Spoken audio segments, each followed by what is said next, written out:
وعلیکم السلام ورحمۃ اللہ وبرکاتہ۔ محترم بھائی کا سوال ہے جی، اگر بندہ فجر کے وقت دیر سے مسجد میں پہنچے اور جماعت ہو رہی ہو تو سنتے پڑھے بغیر جماعت میں شامل ہو جائے گا؟ جماعت کے فوراً بعد سنتے پڑھنا جائز ہے؟ جی، جب جماعت کھڑی ہو تو پھر تو جماعت میں ہی شامل ہونا پڑے گا اس کو۔ اب یہ تو نہیں ہو سکتا کہ ادھر فجر کی جماعت ہو رہی ہے اور بندہ پیچھے سنتے الگ کھڑا ہو کے پڑھنا شروع کر دے، یہ تو جائز ہی نہیں ہے۔ بلکہ رسول اللہ صلی اللہ علیہ وسلم کی حدیث ہے صحیح مسلم وغیرہ کے اندر، آپ علیہ الصلوۃ والسلام نے فرمایا اذا اقیمت الصلاۃ فلا صلاۃ الا المکتوبہ، کہ جب فرض نماز کے لیے اقامت کہہ دی جائے تو اس وقت پھر کوئی اور نماز نہیں ہوتی۔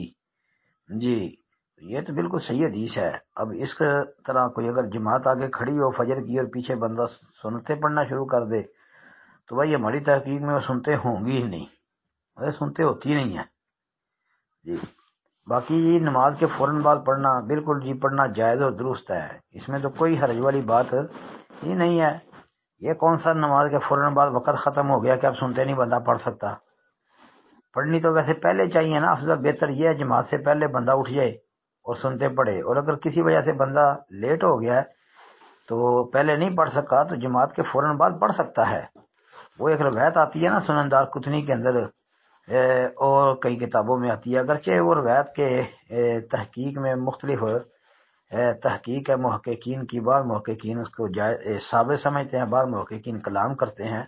بہرحال اس روایت میں یہ ہے کہ ایک صحابی نے فجر کی نماز کے بعد جو ہے نا وہ سنتیں پڑھی تو نبی کریم صلی اللہ علیہ وسلم نے اس سے جب پوچھا یہ تو نے کیا پڑھا، اس نے کہا اللہ کے رسول علیہ الصلوۃ والسلام نماز سے پہلے 2 رکعتیں میں نہیں پڑھ سکا تھا، وہ میں نے ابھی پڑھی ہیں۔ تو کہتے ہیں حدیث کے الفاظ دار قطنی وغیرہ کے اندر پھر سکت رسول اللہ صلی اللہ علیہ وسلم ولم یقل شیئا، اللہ کے رسول علیہ الصلوۃ والسلام خاموش ہو گئے بات سن کے اور آپ نے کچھ بھی نہیں کہا۔ جی، تو یہ تقریری حدیث ہوگی نا، لہذا جائز ہے جی۔ السلام علیکم ورحمۃ اللہ۔ وعلیکم السلام ورحمۃ اللہ وبرکاتہ۔ محترم بھائی کہتے ہیں جی کہ شیخ محترم کیا یہ حدیث صحیح ہے جس میں 4 رکعتیں ظہر کے بعد پڑھنے والے کے لیے جہنم سے آزادی ہے؟ جی بالکل، یہ تو حدیث صحیح ہے، سنن نسائی وغیرہ کے اندر یہ موجود ہے۔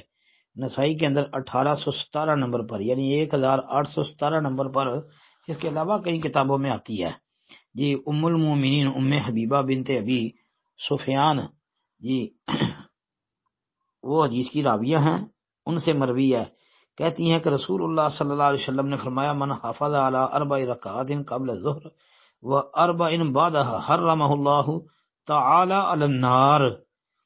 یہ فرمایا کہ نبی اللہ جو شخص زور سے پہلے 4 رکعات اور زور کے بعد 4 رکعات پڑھ پابندی کرے اللہ تعالیٰ اسے آگ پر حرام فرما دیتا ہے۔ اللہ اکبر، مطلب جہنم حرام ہو جاتی ہے۔